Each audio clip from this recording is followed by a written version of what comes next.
Pelatih Myanmar akui pesimis hadapi Indonesia, bayang-bayang Shin Tae-yong di Piala AFF memuncak. Kisah Myo Hlaing-win di Piala AFF kali ini berakhir dengan kekalahan. Tapi pesimisme yang ia rasakan hanyalah awal dari proses panjang untuk bangkit. Sepak bola adalah tentang perjuangan tanpa akhir, dan Myanmar akan terus mencoba. Hingga suatu hari, mereka tak lagi menjadi tim yang ditakuti lawan hanya di atas kertas. Garuda memang terbang tinggi hari ini, tapi macan Burma tak akan selamanya tertidur, pungkas pelatih Myanmar. Pertemuan dengan ketakutan. Kalian tahu apa yang membuat seekor singa gentar? Ketika ia berhadapan dengan lawan yang lebih lapar.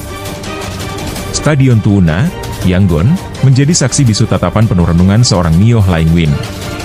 Dalam senyap, ia menatap lapangan hijau yang kini terasa seperti medan perang tanpa akhir. Laga demi laga di kalender Myanmar terasa seperti mimpi buruk yang terus berulang, dengan hasil yang selalu sama, kekalahan. Namun, kali ini, beban itu terasa lebih berat. Di ujung kalender ada tulisan yang membuat dadanya sesak. Di Piala AFF 2024 laga grup, Indonesia versus Myanmar. Indonesia, iguma Myo sambil menghela napas panjang. Nama Shin Tae-yong seakan terukir di pikirannya. Pelatih Korea Selatan itu sudah seperti jenderal yang membawa angin perubahan di Garuda, menjadikan mereka tim yang sulit ditaklukkan.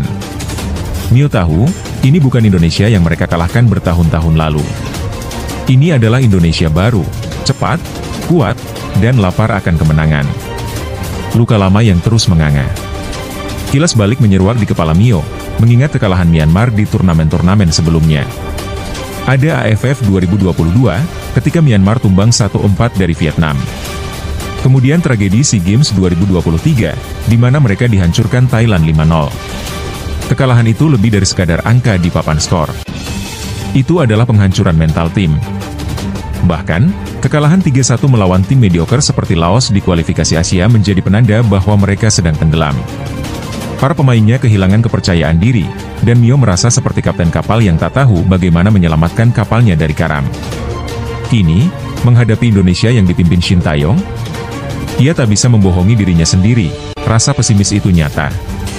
Bayangan Shin Tae-yong. Nama Shin Tae-yong adalah ancaman dalam dirinya. Pelatih itu telah merombak total pola permainan Indonesia. Gaya bermain pragmatis, kecepatan tinggi, dan pertahanan solid adalah racikan mautnya. Bahkan, Jepang sempat memberi pujian atas permainan Garuda saat mereka hampir menahan imbang Uzbekistan di kualifikasi Piala Asia U23. Myo ingat betul video pertandingan terakhir Indonesia melawan Vietnam di final AFF sebelumnya. Meski kalah, Indonesia menampilkan permainan yang memukau. Tak ada pemain yang malas berlari. Semua terlihat seperti prajurit siap mati di medan perang. Kami tidak punya pemain seperti Pratama Arhan, Witan Sulaiman, atau Marcelino Ferdinand, dipikirnya getir. Tekanan media dan publik. Pesimisnya Myo makin diperburuk oleh tekanan media lokal Myanmar. Para jurnalis terus memojokkannya dengan pertanyaan tentang rencana menghadapi Indonesia. Myo, bagaimana Anda menyiapkan tim menghadapi Indonesia? Apakah Myanmar siap menghadapi tim sekuat itu? Sebuah pertanyaan yang terlihat biasa, tapi menusuk seperti belati. Myo tahu, ia tak memiliki jawaban pasti. Ia hanya bisa mengandalkan pemain-pemain muda dengan mental rapuh dan stamina yang kadang lebih cocok untuk bermain setengah pertandingan saja. Tidak mudah.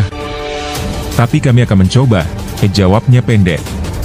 Publik Myanmar yang fanatik dengan sepak bola mulai memandangnya sinis. Mereka tak lagi percaya bahwa timnas mereka bisa berbicara banyak di level Asia Tenggara. Latihan yang berat, hati yang ringkih. Di sesi latihan tim, Myo mencoba menanamkan rasa percaya diri pada pemainnya. Ia meneriakan motivasi di tengah lapangan, mencoba memompa semangat mereka. Tapi dari mata para pemain, ia tahu mereka takut. Mereka tahu apa yang menanti di depan. Indonesia bukan tim yang tak terkalahkan, teriaknya mencoba meyakinkan. Namun dalam hati, ia sendiri ragu akan kata-katanya. Bola bergulir di lapangan, tapi tak ada semangat yang nyata. Kecepatan pemain terlalu lambat, pertahanan terlalu rapuh. Setiap kesalahan kecil di latihan menjadi bom waktu yang bisa meledak saat pertandingan nanti. Hari penentuan. Hari pertandingan tiba. Stadion dipenuhi gemuruh supporter Indonesia yang datang mendominasi suasana dengan nyanyian. Garuda membawa kekuatan 12 pemain, bukan 11, penonton mereka adalah senjata tambahan yang sulit dikalahkan. Di lorong menuju lapangan, Mio berpapasan dengan Shin Tae-yong. Pelatih Korea itu menatapnya dengan senyum kecil, penuh percaya diri. "Semoga pertandingan yang bagus," kata Shin Tae-yong sambil mengulurkan tangan. Mio menyambut uluran itu, meski tangannya sedikit bergetar. "Kami akan melakukan yang terbaik." Di lapangan, segalanya berjalan seperti yang dikhawatirkan Mio. Indonesia mendominasi sejak menit pertama. Gol cepat dari Marcelino Ferdinand di menit ke-7 menghancurkan semangat Myanmar. Kemudian, Witan dan Ramadan Sananta menambah derita. Skor akhir 4-0 untuk Indonesia. Harapan di tengah kekalahan. Setelah peluit panjang, Mio duduk di bangku cadangan, menatap kosong ke lapangan. Tapi di tengah kesedihannya, ia melihat sesuatu yang membuatnya tersenyum kecil. Beberapa pemain mudanya tetap berjuang hingga akhir, meski skor sudah tak mungkin dikejar. "Kami kalah telah hari ini, tapi ini bukan akhir segalanya," dipikirnya. Ia tahu, kekalahan ini akan menjadi pelajaran besar. Jika Shin Tae-yong bisa mengubah Indonesia, kenapa tidak dengan Myanmar? Ia bertekad untuk membangun kembali timnya, meski dari nol. Mio Hlaing-win duduk di ruang kantornya yang kecil, penuh dengan tumpukan dokumen, laptop yang layar kacanya sedikit retak, dan papan strategi yang penuh coretan spidol merah. Udara di dalam ruangan itu terasa berat, seperti tekanan mental yang ia rasakan selama berminggu-minggu terakhir.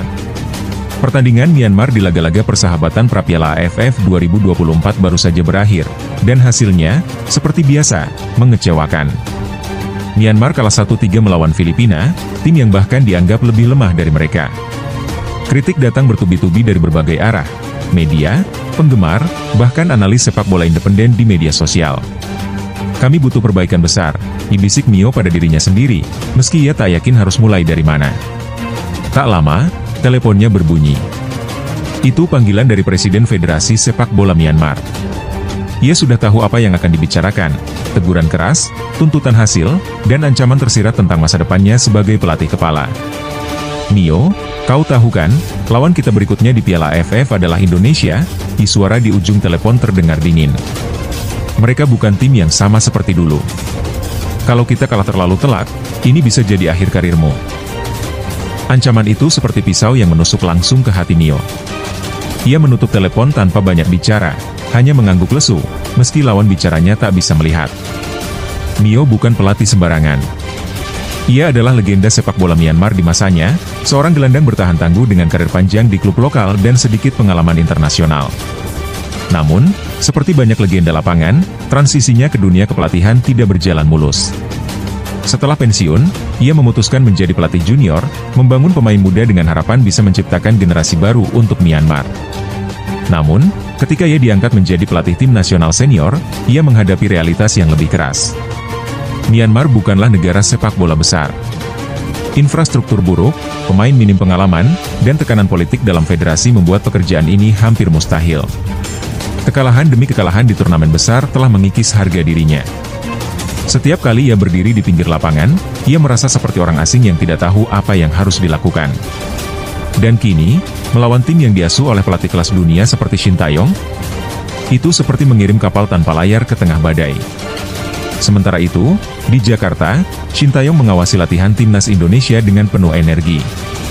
Sang pelatih Korea ini telah mengubah wajah sepak bola Indonesia sejak kedatangannya. Pemain-pemain muda seperti Marcelino Ferdinand, Pratama Arhan, dan Witan Sulaiman bukan hanya berbakat, tetapi juga memiliki mentalitas pemenang yang jarang dimiliki oleh generasi sebelumnya. Latihan hari itu intens, seperti biasa. Sinta selalu menuntut kesempurnaan. Setiap operan harus presisi, setiap pergerakan tanpa bola harus memiliki tujuan. Tidak ada ruang untuk kesalahan. "Kita tidak boleh meremehkan Myanmar," kata Sinta di depan para pemainnya. "Mereka mungkin tim yang sedang jatuh, tapi tim seperti itu sering menjadi paling berbahaya. Ingat, ini bukan hanya tentang menang. Ini tentang menunjukkan bahwa Indonesia adalah kekuatan baru di Asia Tenggara." Para pemain mengangguk, penuh semangat. Di bawah bimbingan Sinta, mereka tahu bahwa mereka tidak hanya bermain untuk menang, tetapi untuk membuktikan bahwa Indonesia telah bangkit dari masa-masa kelam. Kembali ke Yangon, Mio mengadakan rapat taktik bersama staf pelatihnya. Mereka mempelajari rekaman pertandingan terakhir Indonesia dengan cermat. Layar proyektor memperlihatkan kecepatan Witan Sulaiman menerobos pertahanan lawan, atau akurasi tendangan bebas Marcelino yang menghujam gawang Vietnam di final sebelumnya. Bagaimana kita bisa menghentikan mereka? Ditanya salah satu asistennya dengan nada putus asa. Mio terdiam sejenak, lalu menuliskan formasi baru di papan strategi. Kita harus bermain bertahan. Tidak ada cara lain. Parkir bus, tahan serangan mereka, dan coba curi gol lewat serangan balik. Namun, ia tahu itu lebih mudah diucapkan daripada dilakukan.